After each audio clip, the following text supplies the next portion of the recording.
코로나19 신규 확진자가 500명대에 머물고 있지만 휴일 영향을 배제할 수 없기 때문에 마음을 놓을 수 없는 상황입니다. 여기에 변이 바이러스 확산 등 위험 요인은 여전히 남아있는 상황인데요. 네, 코로나19 브리핑 고려대학교 약학대학 김정기 교수와 함께 현재 상황 자세히 진단해 보도록 하겠습니다. 전화로 연결합니다. 교수님 나와 계십니까? 네, 안녕하세요. 예. 그동안 하루 확진자가 100명 아래로 떨어져야 우리가 일상으로 돌아갈 수 있을 것이라는 얘기를 많이 해왔는데요. 방역 당국은 그러려면 백신 접종이 더 진행돼야 가능할 거라고 내다봤습니다. 접종률이 얼마나 높아져야 100명 아래로 떨어질까요? 일단은 신규 확진자가 100명 안으로 떨어지려면 크게 두 가지 방법입니다. 방역당국에서 얘기한 것처럼 백신 접종이 상당히 진행되면 당연히 100명 이하로 떨어질 것이고, 예. 백신 접종 없이 떨어뜨리려면 지금의 어떤 방역 수치, 그러니까 사회적 거리두기를 격상을 해야 된다, 이렇게는 보고 있습니다. 근데 이런 사회적 거리두기 격상, 방역 수칙 격상 없이 자연스럽게 확진자가 줄기 위해서는 일단 백신 접종이 상당히 이루어져야 되는데, 기본적으로 백신 접종과 개인 방역 수칙 준수를 병행할 경우에 한 30% 정도의 인구가 접종을 하게 되면 서서히 감소세를 볼 수 있을 것이다라고 보고 있고요. 예. 한 50% 정도가 접종을 맞게 되면 확연한 감소세를 보일 것이다라고 생각을 하고 있습니다.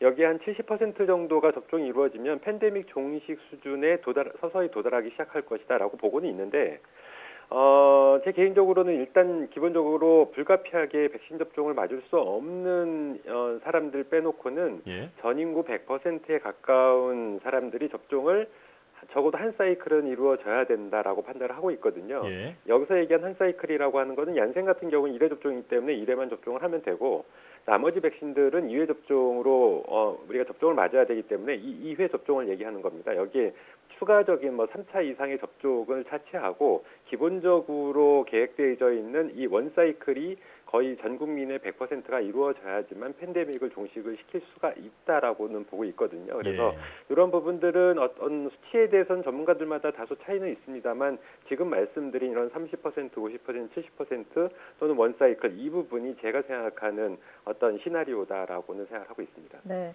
30%, 50%, 또 70% 이렇게 각각 접종률로 수치를 말씀해 주셨는데요. 최대한 많은 사람들이 접종을 하는 게 좋겠군요. 자, 그런가 하면 울산에서의 변이 바이러스 확산이 심상치 않아 보입니다. 그래서 여쭤보고 싶은 게 이 변이 바이러스가 발견된 지역을 대상으로 차별화된 백신 접종 계획을 세워서 추진하는 건 어떻게 생각하십니까?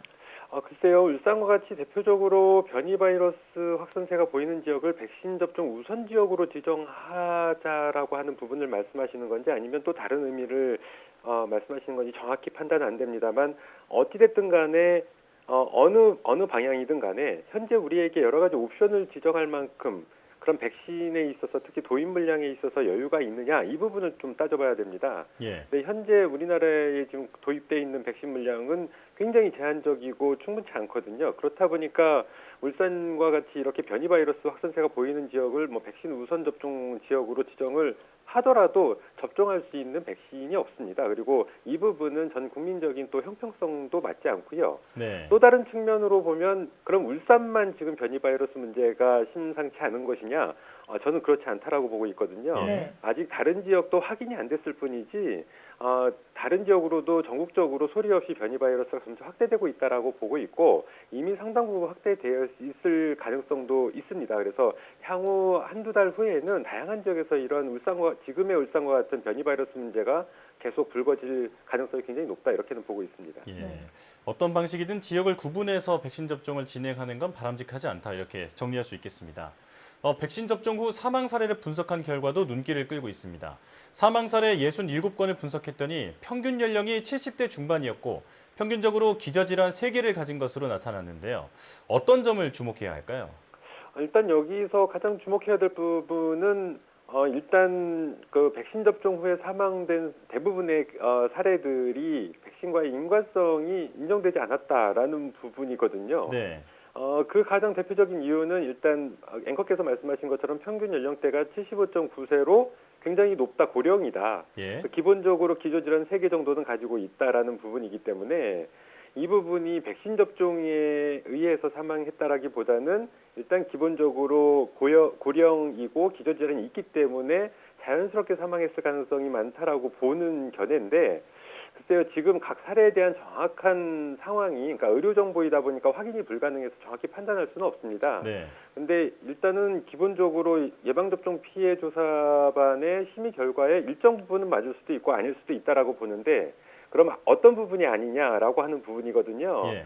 근데 백신 접종을 하게 되면 과도한 면역 반응이 분명히 발생을 하게 되고, 이 부분이 기저질환을 악화시킬 수가 있습니다. 그래서 이렇게 악화된 기저질환으로 사망했을 수도 있는데, 이런 부분에 대해서는 인과성을 부여하지 않고 있다라고 하는 부분, 이런 부분이 좀 아쉬운 부분이지 않을까. 그래서 향후에서 이런 부분은 조금 점검을 해서 보다 보상을 많이 해줄 수 있는 방향으로 접근을 해야지만 백신 수용성을 좀 높일 수 있지 않을까라는 생각을 가지고 있습니다. 예. 네. 자, 백신 수용성을 높일 수 있는 방법에 대해서도 짚어주셨습니다. 자, 해외 백신 개발 관련해서도 새로운 소식이 전해졌죠. 화이자, 모더나에 이어서 독일 제약사 큐어백이 세 번째 mRNA 백신을 곧 출시할 거라는 건데요. 자, 이 백신은 어떤 특징이 있나요? 그 독일 큐어백의 mRNA 백신, 그 말 그대로 화이자나 모더나 백신하고 같은 형태다라고 보시면 됩니다. 네. 그러니까 이 mRNA 백신을 만드는 방법이 여러 가지가 있는데, 화이자나 모더나도 그 지질막 나노 입자 형태로 RNA를 이렇게 감싸는 방식이거든요. 예. 근데 이 큐어백도 마찬가지로 그러한 형태를 가지고 있습니다. 근데 또 차이점도 분명히 있는데요. 여러 가지 과학적인 부분은 일단은 차치하고, 일반적인 국민들께서 이해하실 수 있는 가장 대표적인 화이자나 모더나와의 차이점은 열에 대한 상대적인 안정성이다 이렇게 보시면 될 것 같습니다. 예. 그래서 냉장 보관을 최소 3달 동안 할 수가 있고요. 상온에서도 최대 24시간 동안 안정하다라고 알려져 있기 때문에, 기존의 화이자는 마이너스 70도, 모더나는 마이너스 20도라는 이렇게 제한된 보관 조건을 갖고 있는 반면에, 이 큐어백의 mRNA 백신 같은 경우에는 상대적으로 유통이나 보관이 용이하다 이렇게 보시면 될 것 같습니다. 예. 보건 기준이 까다롭지 않다는 장점이 있다는 건데, 그렇다면 큐어백 백신이 승인될 경우 우리나라에도 도입될 가능성이 있다고 보십니까? 일단 올해 안에는 어렵지 않을까 생각을 하고 있습니다. 예. 계약 자체도 이루어지지 않았고요. 더군다나 큐어백 백신이 올해 승인될 경우에 생산할 수 있는 최대 물량을 3억 회분으로 보고 있는데, EU나 영국 같은 이런 유럽 국가들이 이미 전량을 다 선구매를 했습니다. 그래서 우리가 지금에서 선구매를 계약을 하더라도 올해 안에 도입될 가능성은 거의 없다 이렇게 보시면 될 것 같고요. 예. 아마 좀 어렵지 않을까라는 생각을 가지고 있습니다. 올해 안에는. 네. 자, 이번 주말이 어버이날인데 어르신들의 안전을 위해서는 되도록 전화로 안부를 여쭙는 게 좋겠습니다. 지금까지 고려대학교 약학대학 김정기 교수와 코로나19 상황 살펴봤습니다. 교수님 고맙습니다. 네, 감사합니다.